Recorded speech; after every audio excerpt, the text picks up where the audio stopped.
Představte si tuto scénu. Je 5. května 1945.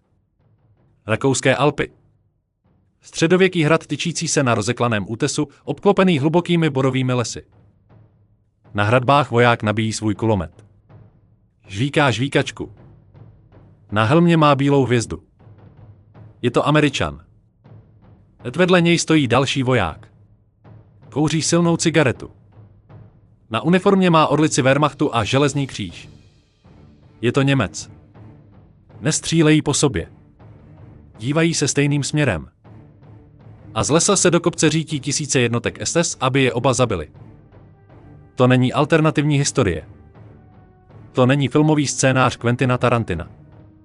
Toto je bitva o hrad Yttr. Jediný okamžik ve druhé světové válce, kdy americká armáda a Wehrmacht bojovali bok po boku jako bratři ve zbrani. Byl to den, kdy velitel amerického tanku, který dříve bojoval s gangstery, a rozčarovaný německý major spojili své síly, aby zachránili životy francouzských premiérů, tenisových hvězd a generálů před posledním masakrem SS. Je to nejpodivnější, nejhrdinštější a nejneuvěřitelnější den celé války. Tento příběh dokazuje, že ve válce neexistuje černá a bílá. Existuje jen život a smrt. Pokud jste připraveni slyšet, jak se z nepřátel na jeden den stali přátelé, stiskněte tlačítko like. Algoritmus nesnáší složitost, ale my věříme, že si zasloužíte pravdu.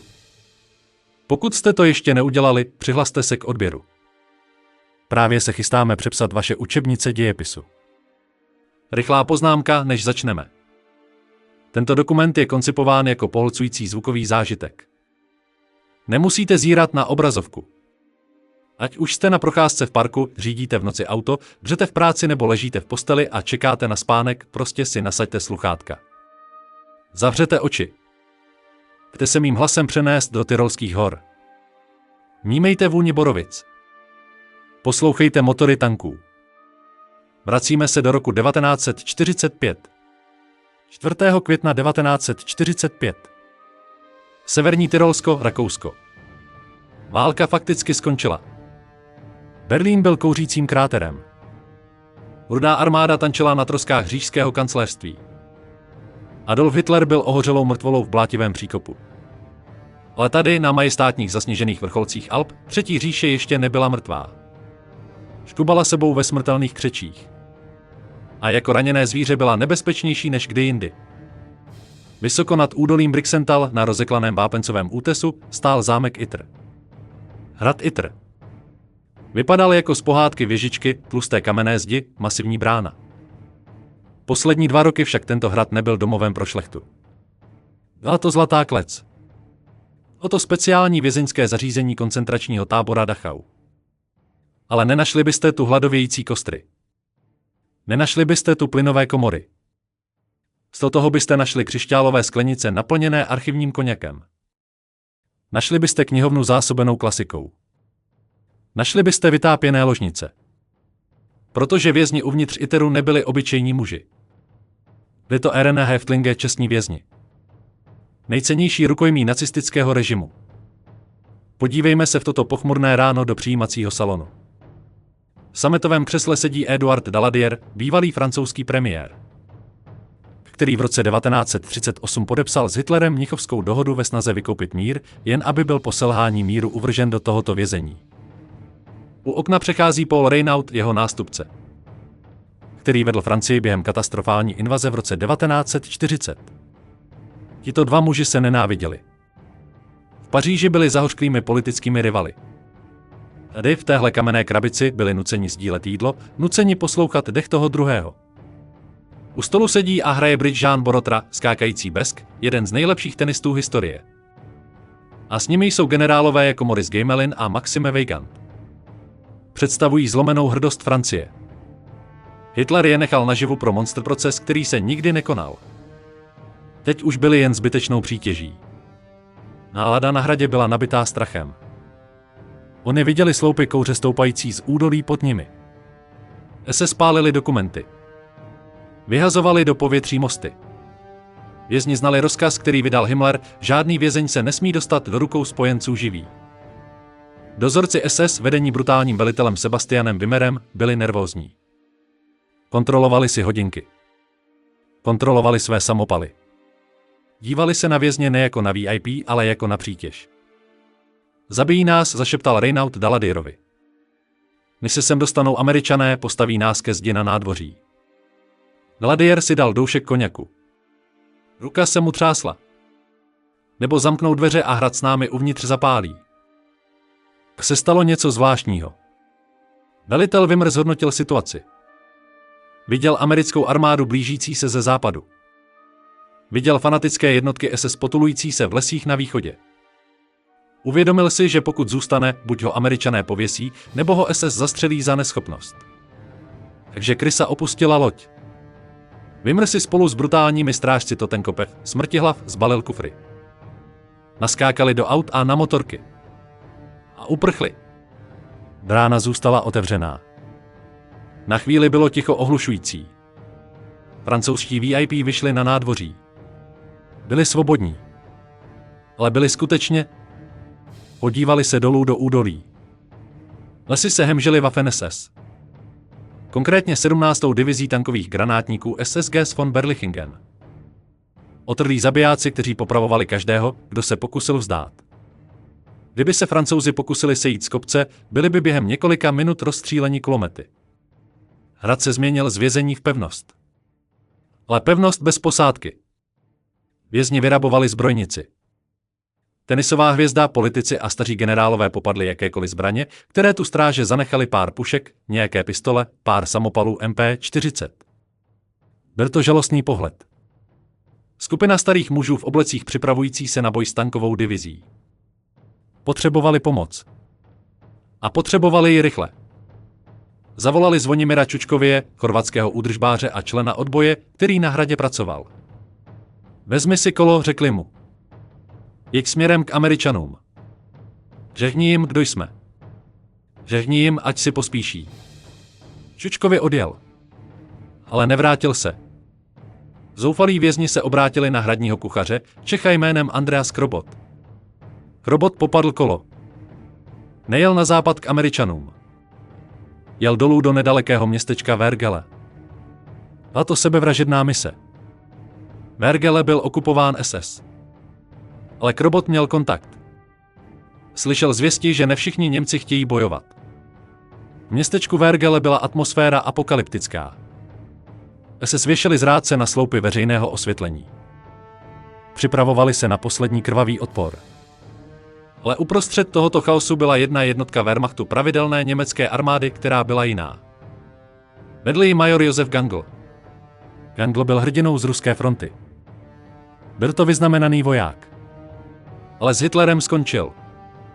Skončil s tím šílenstvím. Posledních pár dní Gangl tajně vzdoroval rozkazům. V boje s Američany se snažil chránit rakouské civilisty před marodéry z SS. Byl to muž kráčející po laně. Jeden špatný krok a jeho vlastní krajané by ho popravili. Když kuchař Krobot našel majora Gangla, byl vyčerpaný. Majore, vydechl kuchař. Francouzi na hradě. Jdou si pro ně SS. Zmasakrují je. Gangl se podíval do mapy. Podíval se na své muže. Zbylo mu jen pár vojáků. Pár nákladáků. Žádné tanky. Žádné těžké dělostřelectvo. Kdyby se svými muži napochodoval k hradu, SS by je rozdrtili. Bojoval by proti vlastní straně, aby zachránil nepřátelské politiky. Byla to vlastizrada. Ale Josef Gangl se díval na zkázu kolem sebe. Přemýšlel o cti. O té skutečné, ne o té nacistické.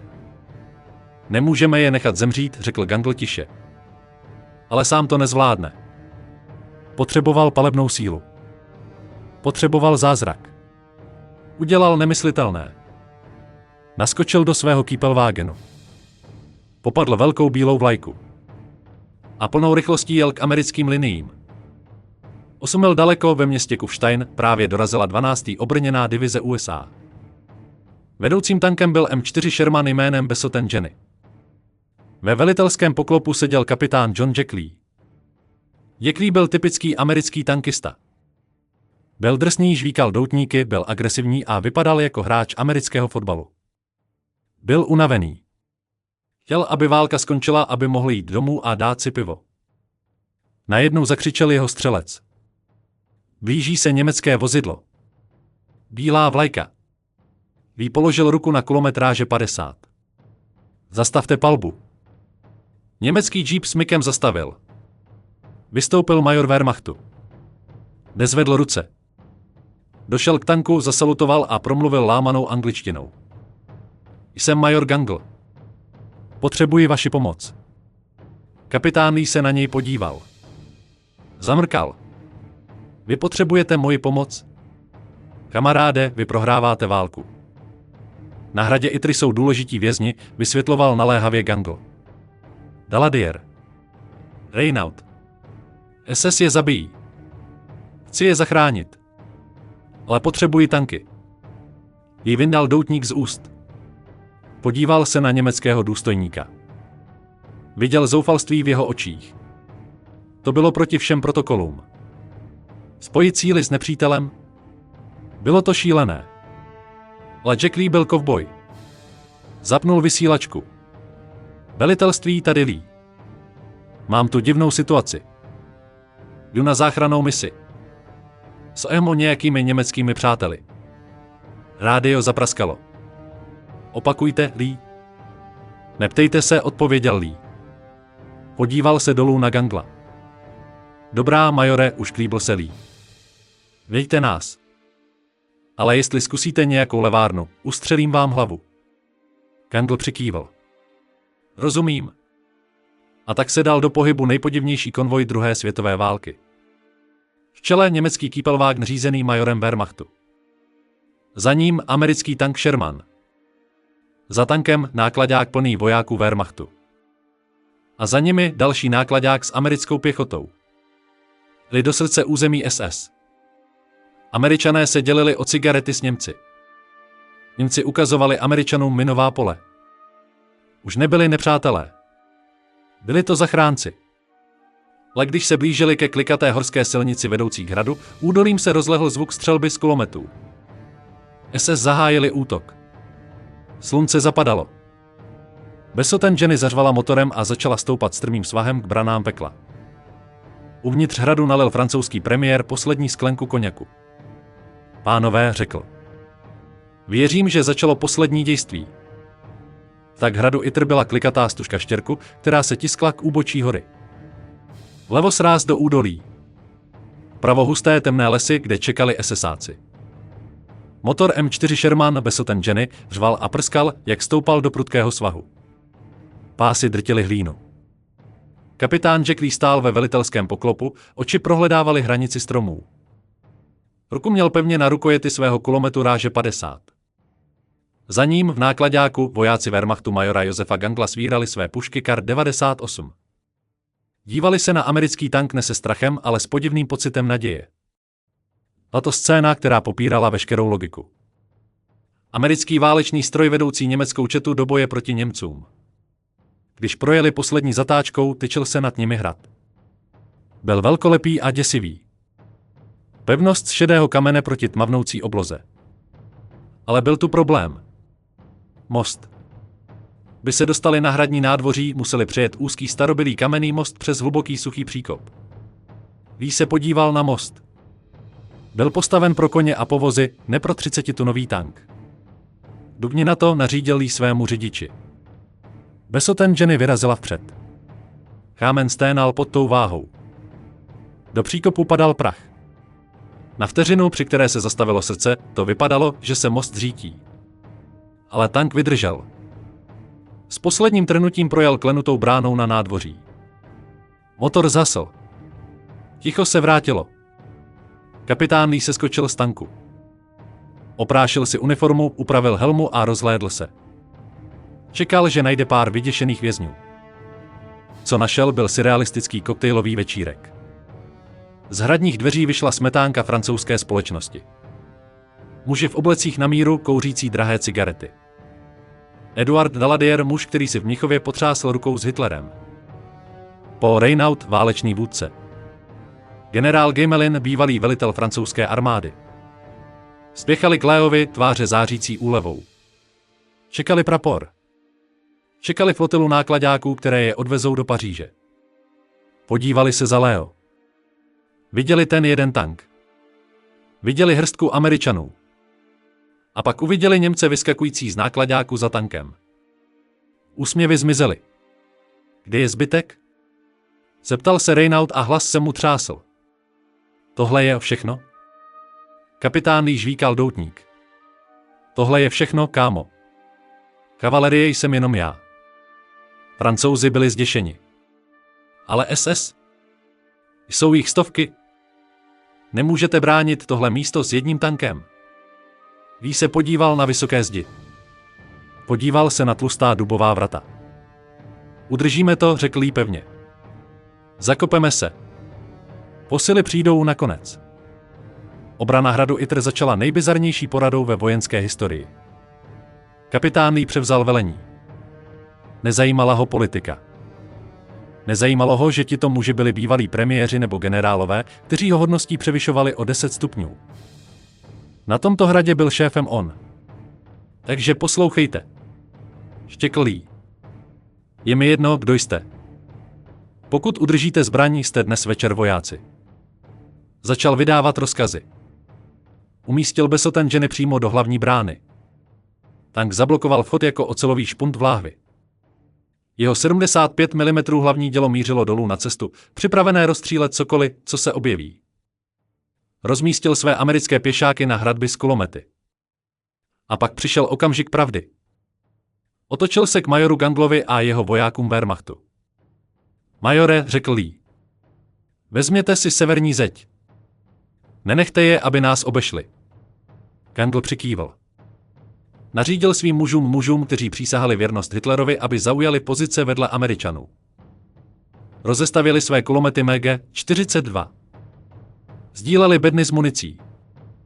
Americký GI nabídl německému vojákovi žvíkačku. Němec nabídl Američanovi oheň na cigaretu. Mluvili gesty a lámanými slovy. Cigarete?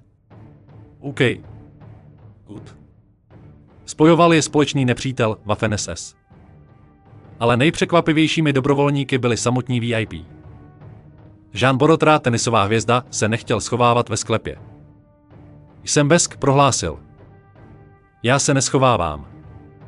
Popadl pušku a přeskočil zeď, aby prozkoumal okolí. Dokonce i staří generálové Gmelin a Weygand, kterým bylo přes 70 a nenáviděli se, žádali zbraně. Byla to liga výjimečných s ostrou municí.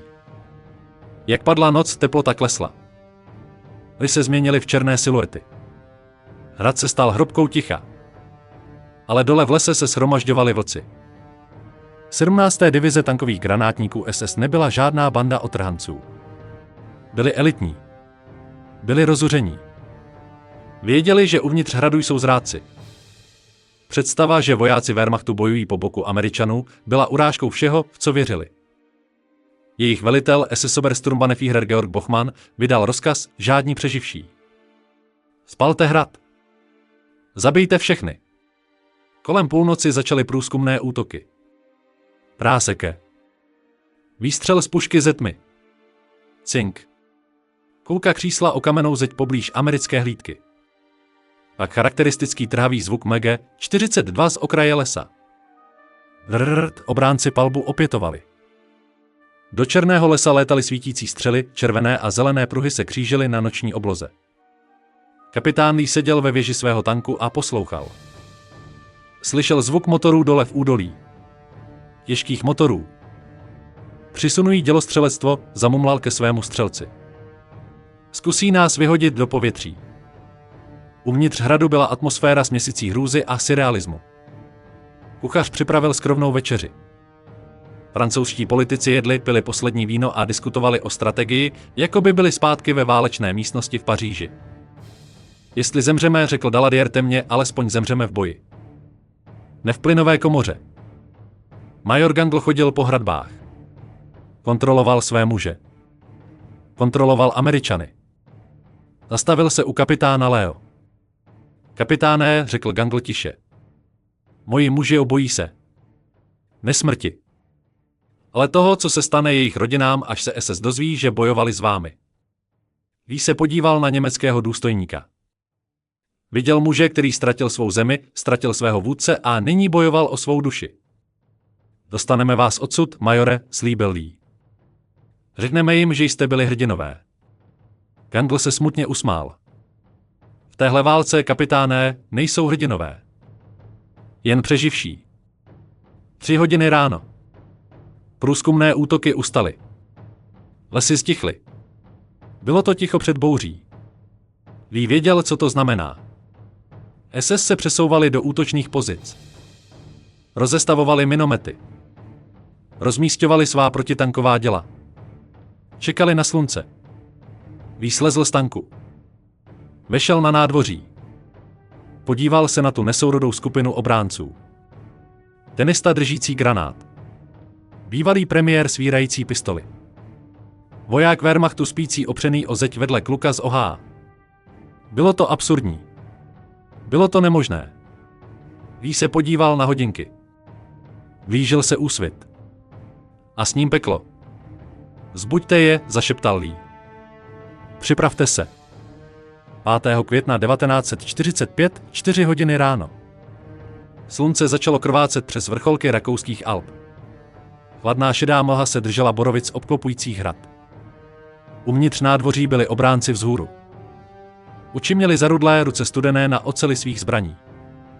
Kapitán Jack Lee stál vedle svého tanku Besotten Jenny. Poplácal studený pancíř, jako by člověk poplácal věrného psa. A to jejich jediná těžká zbraň. A to jediná věc, která stála mezi nimi a masakrem. Nahoře na hradbách se major Gangle díval dalekohledem. Viděl pohyb mezi stromy. Ne jelena. Ne civilistu.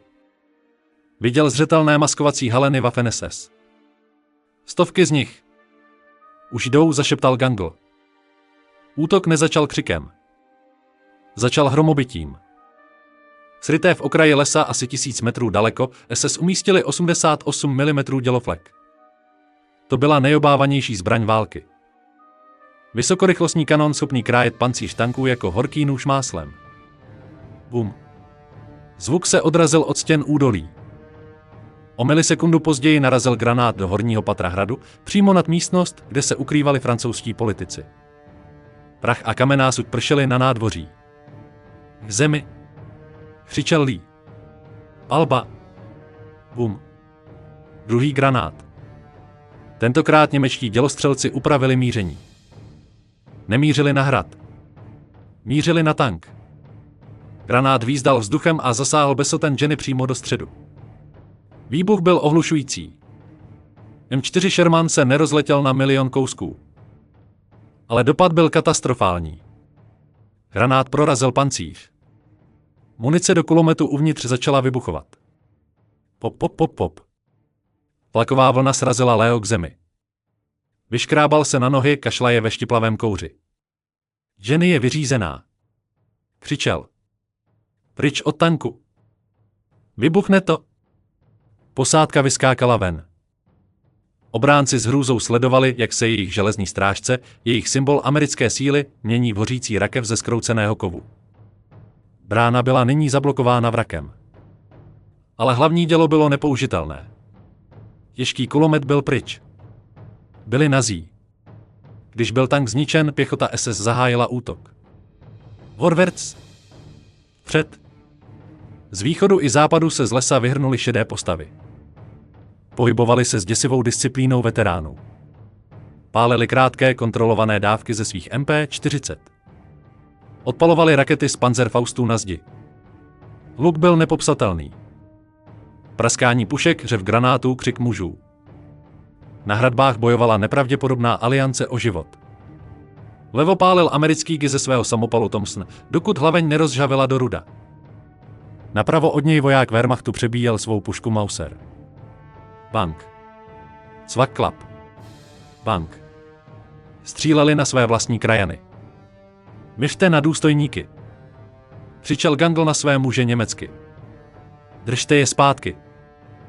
SS byli neúprosní. Blížili se blíž, využívali skály a stromy ke krytí. Zřizovali kulometná hnízda, aby potlačili obránce na zdech. Kulky odštípávaly kámen a posílali ostré úlomky do tváří obránců. Uvnitř hlavní věže se čestní vězni neschovávali pod postelemi. Paul Reynaud, 66letý bývalý premiér, popadl zbraň. Stál u okna a zíral do kouře. Jean Borotra, tenisová hvězda, byl nebojácný. Běhal se zprávami mezi obrannými stanovišti a vyhýbal se střelbě odstřelovačů. Potřebujeme munici na severní zeď. Lezou po Břečťanu. Generál Gamelin, muž, který prohrál bitvu o Francii v roce 1940, se snažil vykoupit. Páskoval zásobníky pro mladší muže. Byla to scéna zoufalého chaosu. Hrad se otřásal dopady minometných granátů. A k Korditu se mísil s pachem hořící borovice. Ale hrdinství má svou cenu. Kolem 11 hodin dopoledne se situace stala kritickou. Se dostali dost blízko na to, aby mohli házet ruční granáty. Major Gangl viděl, že Paul Reynaud se vystavuje palbě ve snaze získat lepší výhled na kulometný tým SS. K zemi! Vykřikl Gangl. Rozběhl se přes otevřené nádvoří k francouzskému politikovi. Chtěl ho stáhnout do krytu. Byl to okamžik čistého instinktu. Německý důstojník běžící zachránit francouzského vůdce. Odstřelovač ve stromech ho sledoval. Práseke. Jeden jediný výstřel. Major Josef Gangl se zastavil uprostřed kroku. Hlava mu cukla dozadu. Zhroutil se na dlažební kostky nádvoří. Střelba jakoby na vteřinu ustala. Američané a Francouzi ho odtáhli za kamennou zeď. Kapitán Lee přispěchal. Majore! Majore! Ale bylo příliš pozdě. Hrdina odboje, muž, který změnil strany, aby zachránil nevinné životy, byl mrtvý. Zemřel při ochraně právě těch lidí, které jeho země uvěznila. Smrt Gangla vyslala obráncům šokovou vlnu. Vojáci Wehrmachtu byli zdrceni. Jejich vůdce byl pryč. Američané byli rozuření. Zabili majora. Zařval americký seržant. Zabijte ty parchanty. Obrana zesílila. Už to nebylo jen o přežití. Byla to pomsta. Ale vztek nedoplní munici. V časném odpoledni byly bedny s municí téměř prázdné. Mám poslední zásobník. Křičel Guy. Šetřete náboji. Rozkázal Lee. Nechte je přijít blíž. SS vycítili slabost. Slyšeli, jak se kadence střelby zpomaluje. Začali utahovat smyčku. Připravovali se na závěrečný nápor steč hradeb z žebříky a háky. Uvnitř velitelského stanoviště zkoušel kapitán Lee vysílačku. Velitelství, tady Lee. Jsme pod těžkou palbou. Tank je zničen. Major Gangl padl. Už to dlouho neudržíme. Kde je ta zatracená záchranná kolona? Šumění. Jen bílý šum. Rádio bylo hluché. Kdo možná hory blokovali signál. Byli sami. Lee se podíval na francouzské VIP. Houlili se na chodbě. Věděli, co se stane, když se SS dostanou dovnitř. Žádný soud nebude. Bude to kulka do týla pro každého z nich. Poslouchejte, řekl Lee chmurným hlasem. Musíme dostat zprávu ven. Fyzickou zprávu. Rozhlédl se po místnosti. Kdo je tady nejrychlejší běžec? Jean Borotra, skákající besk, se postavil. Měl na sobě rolnický oděv, který našel v prádelně. Já půjdu, řekl tenista. Byla to sebevražda. Musel přeskočit zeď, proběhnout liniemi SS. Vyhnout se hlídkám a najít americkou armádu ve městě pod nimi.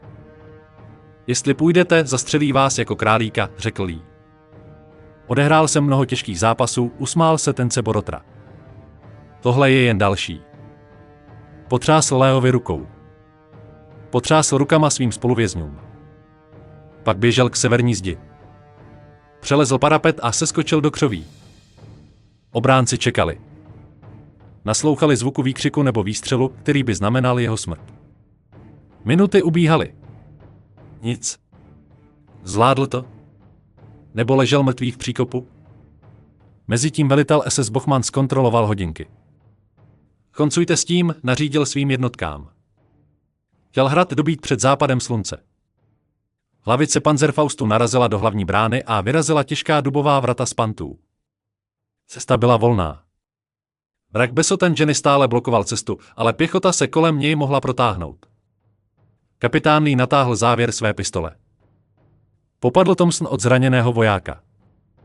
Stál uprostřed nádvoří obklopen svými německými spojenci a francouzskými svěřenci. Nasadit bodáky. Zařval, ačkoliv polovina z nich bodáky neměla. To je ono, hoši. U bránou nikdo neprojde. Stín hákového kříže padal na hrad Itr. Nejpodivnější bitva války měla skončit krveprolitím. 5. května 1945 v 16 hodin. Konec nebyl blízko. Konec byl tady.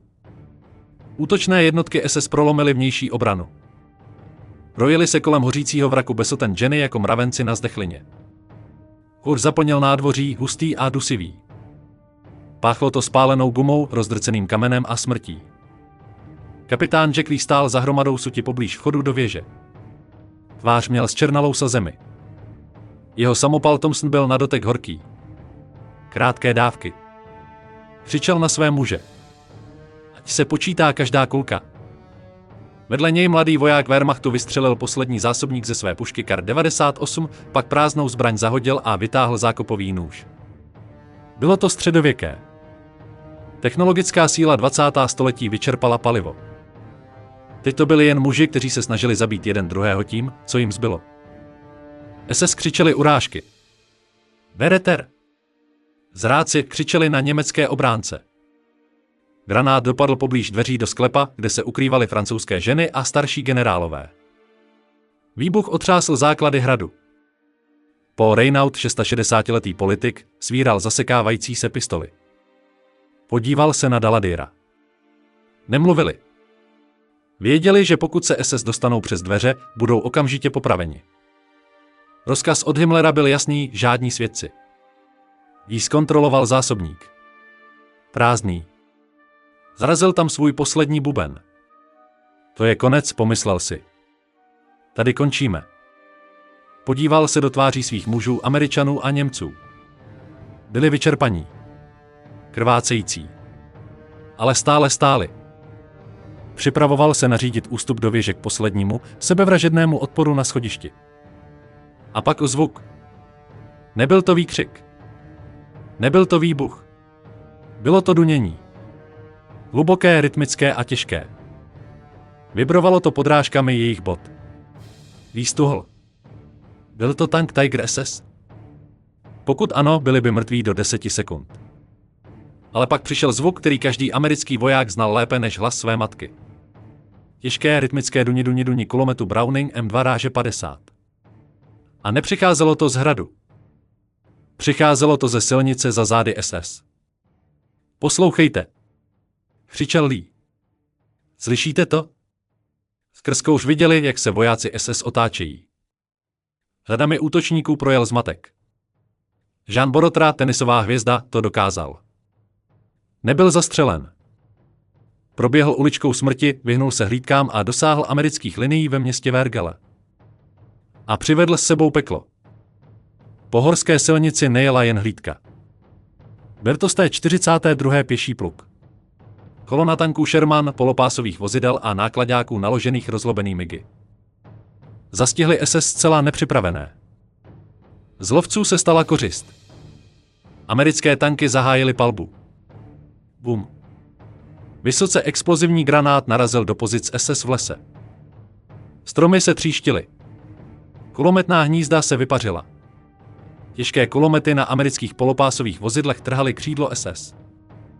Němečtí fanatici, kteří byli vteřiny od zmasakrování obránců hradu, se náhle ocitli v křížové palbě. Nastala panika. Disciplína SS se zhroutila. Zmáčknuti mezi zoufalými obránci v hradě a železnou pěstí záchranné kolony. Utíkají! Zakřičel voják Wehrmachtu a ukázal přes zeď. Žré postavy skutečně ustupovaly do lesa, odhazovali zbraně a prchali před drtivou palebnou silou. Kapitán Lee nejásal. Jen se zhroutil ke zdi a sjel dolů, až seděl na dlažebních kostkách. Vyndal z kapsy rozdrcený doutník. Ruce se mu třásly tak silně, že si ho nemohl zapálit. Brána byla vyčištěna. Vrak Besotten Jenny byl odsunut stranou. A na nádvoří vjel první džíp záchranných sil. Vystoupil americký plukovník. Podíval se na ten masakr. Podíval se na mrtvého majora Gangla přikrytého kabátem. Podíval se na podivnou směs amerických a německých vojáků, kteří společně drželi zbraně. Došel ke kapitánu Leovi. Lee se pomalu postavil. Byl špinavý, vyčerpaný a páchl potem a střelným prachem. Zasalutoval. Rád vás vidím, pane, zachraptěl Lee. Dochází nám munice. Plukovník se podíval na německé vojáky stojící v pozoru vedle Američanů. Podíval se na francouzské premiéry, kteří si oprášovali obleky. Nevěřícně zavrtěl hlavou. Lee, řekl plukovník. Co se to tu sakra děje? Lee se už klíbl. Jen udržuju VIP v bezpečí, pane. Bitva skončila. Francouzští vězni Daladier, Reynaud, Gamelin, Borotra se vrhli k vojákům. Objímali špinavé, spocené gy. Líbali ohromené posádky tanků. Otevřeli poslední ukryté lahve vína. A to scéna čiré euforie. Noční můra zlaté klece skončila. Ale uprostřed oslav nastala chvíle ticha. Obránci se shromáždili kolem těla majora Josefa Gangla. Vojáci Wehrmachtu si sundali helmy. Američané si sundali své. Stáli v kruhu kolem padlého německého důstojníka. Gangl zemřel jako zrádce nacistů, ale jako hrdina lidstva. Střílel na svou vlastní vlajku, aby zachránil životy svých nepřátel. Kapitán Lee se podíval dolů na svého nepřítele, který se stal přítelem. Byl to dobrý voják, řekl Lee tiše. A v roce 1945 to byla ta nejvyšší pochvala, jakou mohl muž dostat. Slunce začalo zapadat za Alpy. Už se rozplynul a odhalil ohromující krásu hor. Vojáci naložili VIP do nákladáků. Naložili zraněné. Vojáci Wehrmachtu byli vzati do vazby, technicky to byli váleční zajatci. Ale Američané s nimi nezacházeli jako s vězni. Dali jim cigarety. Dali jim jídlo. Jednali s nimi jako s partnery. Když se konvoj začal přesouvat dolů z hory a nechával hrad Itr za sebou, kapitán Lee se naposledy ohlédl. Hrad stál tichý a prázdný. Besotengeny stále kouřila v bráně, ocelový pomník bitvy. Nejpodivnější den druhé světové války skončil. Nacisté a Američané bojovali společně. A vyhráli.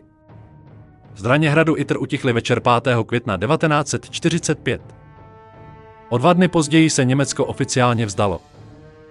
Válka v Evropě skončila. Ale pro muže, kteří stáli na těch hradbách, bitva nikdy doopravdy neskončila. Zůstala si realistickou vzpomínkou, horečnatým snem, který se vzpíral vysvětlení. Jak se prach usazoval, začala docházet realita toho, co se stalo. Major Josef Gangl byl pohřben ve městě Vergele. Nebyl pohřben jako nacistický důstojník. Byl pohřben jako hrdina rakouského odboje. Dnes, když navštívíte Vergele, najdete ulici pojmenovanou po něm Major Ganglstraße. Je to možná jediná ulice na světě pojmenovaná po důstojníkovi Wehrmachtu, který zemřel v boji po boku americké armády. Nepamatuje se pro uniformu, kterou nosil, ale pro volbu, kterou učinil. Když se svět hroutil, zvolil lidskost před ideologií. Zvolil záchranu životů před jejich braním. Kapitán Jack Lee, americký kovboj žvíkající doutníky, válku přežil. Za své činy na hradě obdržel kříž za vynikající službu. Ale Jack Lee nebyl typ, co by se chlubil. Vrátil se domů do New Yorku, pak do Nového Mexika. Zkoušel se usadit. Ale muži jako Jack Lee zřídka nacházejí klid v tichém životě. Příliš pil. Žil tvrdě. Zemřel v roce 1973 ve věku 54 let. Nikdy nenapsal knihu. Nikdy neviděl film o svých činech. Po celá desetiletí byl příběh hradu Itr jen báchorkou vyprávěnou v barech starými veterány. Jo, jasně, Jacku. Bojovali si s Němci proti SS. Dej si další drink. Nikdo mu nevěřil. Znělo to příliš šíleně, než aby to byla pravda. Francouzští VIP se vrátili do Paříže. Eduard Daladier a Paul Reynaud se vrátili k politice. Jednota, kterou našli na hradě, se rozplynula, jakmile si znovu oblékli obleky. Vrátili se k tomu, že byli soupeři. Jean Borotra, tenisová hvězda, byl i nadále legendou sportu. Ale na jeden krátký okamžik tváří v tvář smrti ve středověké pevnosti byli politik, generál a sportovec jen muži držícími pušky, závislými na německém majorovi a americkém kapitánovi, aby viděli východ slunce. Bitva o hrad Itr zůstává unikátní anomálií v dějinách válčení. Zpochybňuje vše, co si myslíme, že o druhé světové válce víme. Učí nás, že to byli spojenci proti ose. Dobro proti zlu. Černá proti bílé. Ale Itr nám ukazuje šedou. Ukazuje nám, že hranici mezi nepřítelem a přítelem neurčují vlajky nebo uniformy. Určují ji činy. Toho dne nebyl nepřítelem německý voják. Nepřítelem byl fanatismus. Nepřítelem byla ideologie SS, která dávala přednost smrti před kapitulací. A spojenci byl kdokoliv ochotný postavit se té temnotě. Nestojí hrad Itr stále na svém kopci v Tyrolsku. Je to nyní soukromý majetek, ne muzeum. Ale když se postavíte do údolí pod ním a podíváte se nahoru na jeho kamenné zdi, můžete téměř slyšet ozvěnu besoten ženy pálící z hlavního děla. Můžete si představit kouř stoupající z brány. Můžete vidět duchy nejpodivnější aliance v historii, jak stojí bok po boku na hradbách. Tento příběh byl dlouho pohřben. Nehodil se do vyprávění. Byl příliš složitý. Ale žijeme ve složité době. A možná potřebujeme příběhy jako tento teď víc než kdy jindy. Příběhy, které nám připomínají, že i v těch absolutně nejhorších okamžicích historie, kdy svět hoří, se mohou zapřisáhlí nepřátelé podívat jeden druhému do očí, sklonit zbraně a říct, dnes bojujeme společně. Tím končí audiofilm o bitvě o hrad Itr. Pokud vás tento příběh překvapil, pokud ve vás vzbudil respekt ke složitosti historie, stiskněte prosím tlačítko like. Pomáhá nám to najít další ztracené příběhy, jako je tento. A mám pro vás otázku, na kterou můžete odpovědět v komentářích, kdybyste byli hollywoodským režisérem, které herce byste obsadili do rolí kapitána Leo a majora Gangla? Dejte mi vědět níže. Historie není černobílá. Je krvavě rudá a ocelově šedá. Uvidíme se u dalšího videa.